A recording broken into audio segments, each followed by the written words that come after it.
उत्तराखंड से एक चिंताजनक खबर सामने आई है। गंगोत्री राष्ट्रीय राजमार्ग पर भैरव घाटी के पास एक दर्दनाक सड़क हादसा हो गया।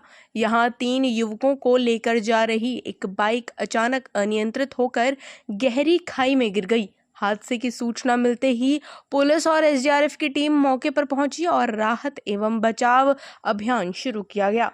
जानकारी के मुताबिक इस हादसे में 2 युवक घायल हो गए, जिन्हें रेस्क्यू कर नजदीक के अस्पताल में भर्ती कराया गया। फिलहाल दोनों का इलाज चल रहा है और उनकी हालत पर डॉक्टर लगातार नजर बनाए हुए हैं। वहीं बाइक पर सवार तीसरे युवक 26 साल के सुरेश लामा हादसे के बाद से लापता हैं। एसडीआरएफ की टीम ने देर शाम तक खाई और आसपास के इलाकों में सर्च ऑपरेशन चलाया, लेकिन अब तक उनका कोई सुराग नहीं मिल पाया है। फिलहाल प्रशासन ने युवक की तलाश तेज कर दी है और रेस्क्यू अभियान लगातार जारी है। उम्मीद की जा रही है कि जल्द ही सुरेश लामा का पता चल सकेगा। इस बीच पुलिस हादसे के कारणों की भी जांच कर रही है। पहाड़ी इलाकों में सफर करने वाले लोगों से अपील है कि वे पूरी सावधानी बरतें और यातायात नियमों का पालन करें।